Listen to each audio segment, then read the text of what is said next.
Hello guys. आज की इस वीडियो में हम बात करने वाले हैं मैथमेटिक्स के बारे में। मैथमेटिक्स का जो पोर्शन है वो एसएससी के लिए बहुत ही ज़्यादा मोस्ट इम्पोर्टेंट पोर्शन हो जाता है, क्योंकि अगर एसएससी सीजीएल के एग्जाम की बात करें तो 50 मार्क्स टीयर 1 में और 200 मार्क्स टीयर 2 के लिए होता है। और किसी अगर एग्जाम की बात करें या सीएचएसएल है या एमटीएस का एग्जाम है या सीपीओ है तो उसमें भी 50 मार्क्स टीयर 1 में जरूर होता है।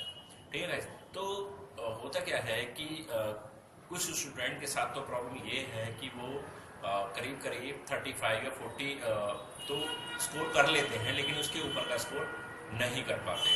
तो आज की वीडियो खासकर ऐसे स्टूडेंट्स जो इतना स्कोर कर लेते हैं 35-40 का और उसके ऊपर नहीं कर पाते उनके लिए है, और उनके लिए भी है जो बिल्कुल भी मैथमेटिक्स को नहीं समझ पाते।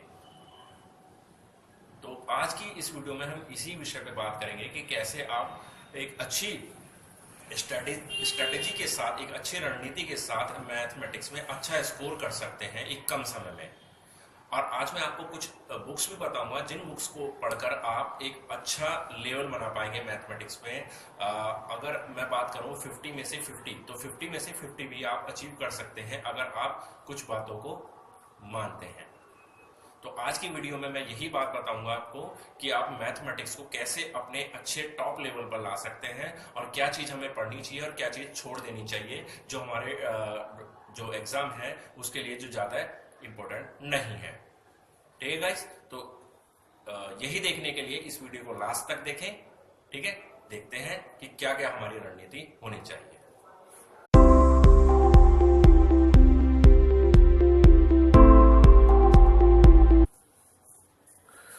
तो बात करते हैं एसएससी के किसी भी एग्जाम के बारे में। एसएससी एग्जाम में जो हमारी मैथमेटिक्स होती है वो होती है 50 मार्क्स। 50 मार्क्स। अब इस 50 मार्क्स की मैथमेटिक्स को तैयार करने के लिए हमें क्या करना चाहिए जो हमारा स्कोर बेहतर से बेहतर बन सके। तो सबसे पहले मैं आपको बुक सजेस्ट करूंगा।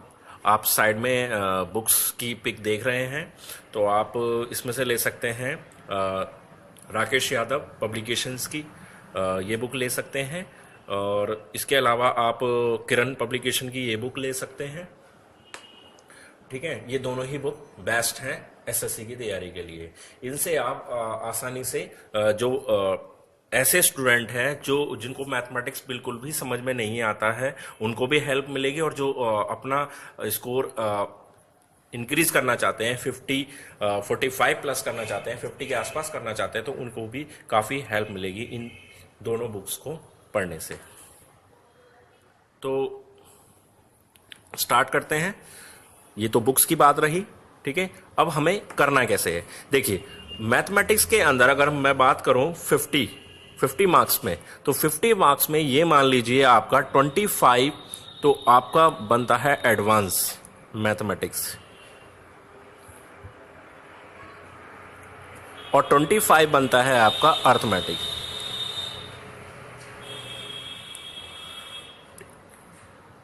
ठीक, 25 एडवांस मैथमेटिक्स और 25 अर्थमेटिक। अब हमें एडवांस मैथमेटिक्स में क्या पढ़ना है। एडवांस मैथमेटिक्स में जो पढ़ने के लिए है हमारे पास वो है ट्रिग्नोमेट्री, ज्योमेट्री एंड अलजेब्रा।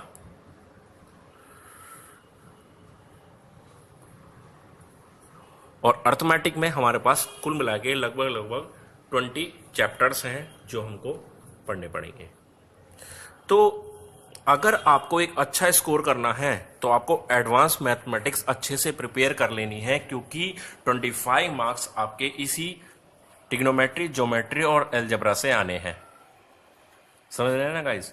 तो इसके लिए आपको बिल्कुल बेसिक लेवल पे स्टार्ट करना पड़ेगा, बिल्कुल साइन थीटा कॉस थीटा से। और ज्योमेट्री में बात करूं ट्राइंगल और सर्किल क्या होता है, इससे आपको स्टार्ट करना पड़ेगा, तभी आप इसको अच्छे से कर पाएंगे।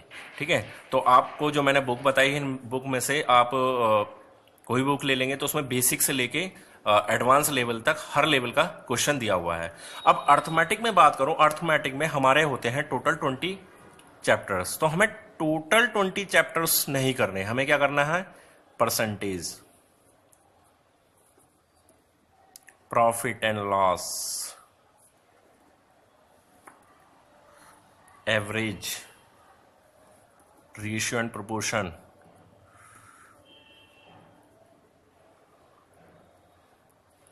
और आपका mensuration, interest, simple interest and compound interest, and simplification. अब अगर आप इतने टॉपिक कंप्लीट कर लेते हैं तो इनसे आपका स्कोर काफ़ी बेहतर हो जाएगा, क्योंकि इन्हीं से रिलेटेड एक क्वेश्चन आता है, 5 मार्क्स का क्वेश्चन होगा या 6 मार्क्स का क्वेश्चन होगा, DI, डाटा इंटरप्रिटेशन। तो वो भी percentage, profit and loss, average, ratio, proportion इसी से रिलेटेड होता है, तो वहां भी आपको बेनिफिट होगा। ठीक है गाइस, तो मेरा मानना ये है कि अगर आप ये 6-7 टॉपिक अच्छे से तैयार कर लेते हैं तो आपको अर्थमेटिक में कुछ ज़्यादा एक्स्ट्रा पढ़ने की ज़रूरत नहीं है। हालांकि यूं तो टाइम एंड वर्क है, स्पीड एंड टाइम है, ठीक है, और बहुत सारे टॉपिक हैं जो रह जाते हैं करने से, लेकिन मैं यही बताना चाहूँगा कि 50 मार्क्स में क्वेश्चन तो केवल 25 क्वेश्चन ही आने हैं एग्जाम में, ठीक है, उससे तो ज़्यादा आने नहीं है। तो 25 क्वेश्चंस में फिर आपके टाइम एंड वर्क से अगर क्वेश्चन आएगा तो एक आएगा, ठीक है, और टाइम एंड स्पीड से आएगा, स्पीड एंड टाइम से आएगा, तो वहां से भी एक ही क्वेश्चन बनने की संभावना बनती है। हालांकि होगा इसमें भी ऐसा ही, लेकिन क्या होगा जब डाटा इंटरप्रिटेशन का जो 3 क्वेश्चन आए या 2 क्वेश्चन आए तो वो आपका पूरा यहीं से डिपेंड करेगा, ठीक है, बेस आपका यहीं से बनता है। मैं अभी फिलहाल जो बात कर रहा हूं मैं उन बच्चों के लिए कर रहा हूं जो मैथमेटिक्स में वीक है काफी, तो आपका बेस यहीं से बनेगा। अगर ये 5-7 टॉपिक आप तैयार कर लेते हो तो आप मैथमेटिक्स में एक ठीक ठाक स्कोर कर लेंगे, ठीक है। बाकी आपको ट्रिग्नोमेट्री, ज्योमेट्री और अलजेब्रा तो करनी ही पड़ेगी, क्योंकि बिना इनके करे आप स्कोर नहीं कर पाएंगे। 40 अगर स्कोर लाना है 40 के आसपास का, तो आपको ये 7 topic and trigonometry, geometry, algebra ये आपको ये कंप्लीट करनी पड़ेगी, ठीक है गाइस। अब इनको करना कैसे है, देखिए, किसी भी एग्जाम को पास करने के लिए आपकी एक स्ट्रैटेजी होनी चाहिए। इस स्ट्रैटेजी को हम इस तरीके से बनाते हैं, देखिए, कोई भी हमारा टॉपिक है उसमें एक होते हैं बेसिक टाइप के क्वेश्चन।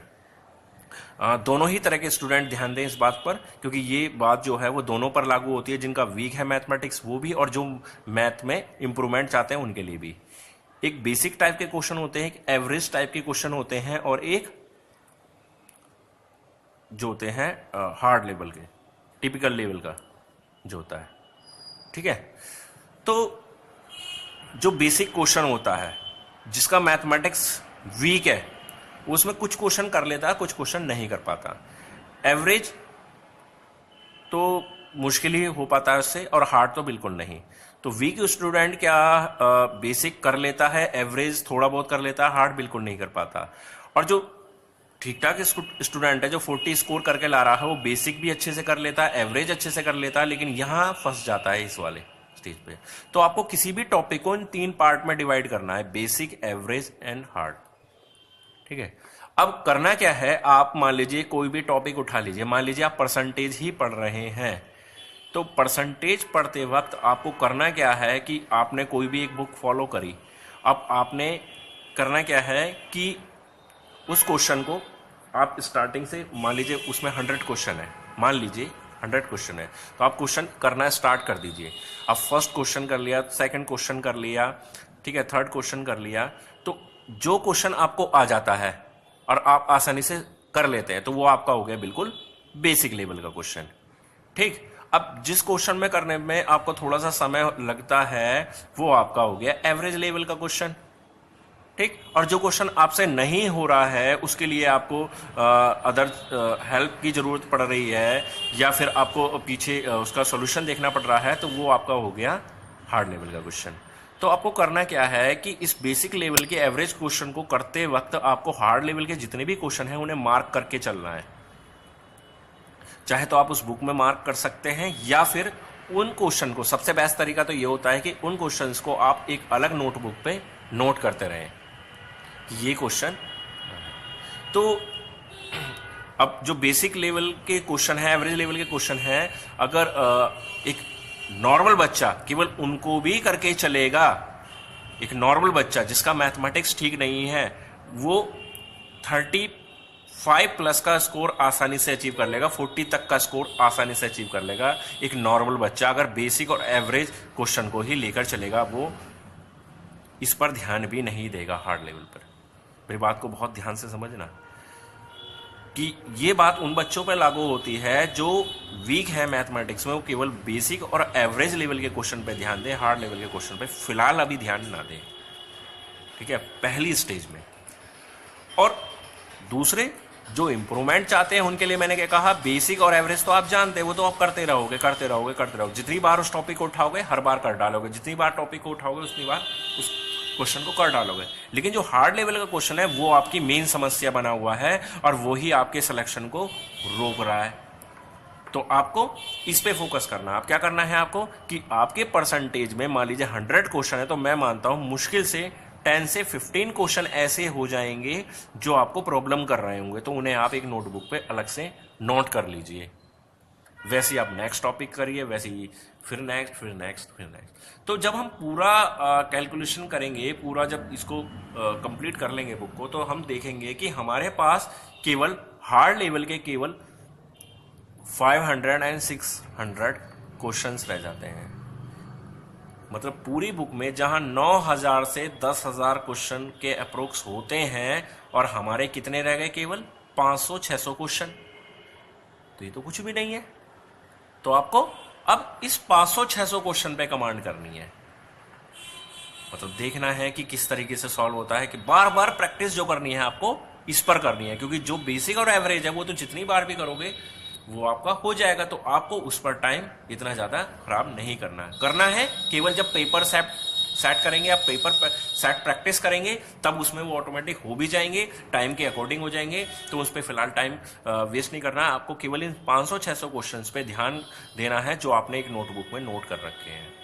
जब एग्जाम नजदीक होगा, रिवीजन का टाइम होगा, तब भी आपको इस पर ध्यान देना है, ठीक है गाइज। तो ये एक मेरी स्ट्रेटेजी है जो काम करती है और काफी स्टूडेंट इस पर बेनिफिट भी उठा चुके हैं,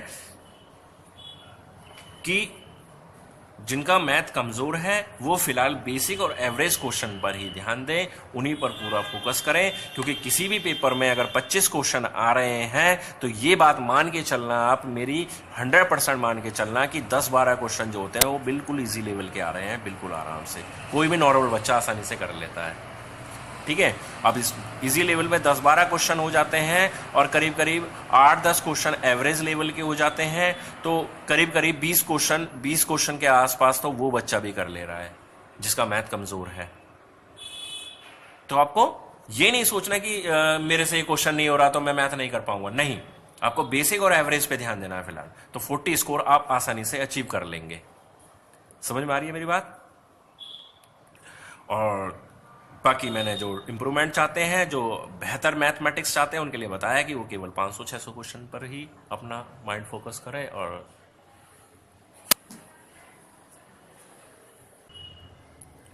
अगर इसी स्ट्रेटेजी से आप तैयारी करेंगे तो निश्चित तौर पर आपको सफलता मिल जाएगी और आपको मैथमेटिक्स बिल्कुल भी प्रॉब्लम नहीं होगी, मैथमेटिक्स से कोई भी, ठीक है गाइस।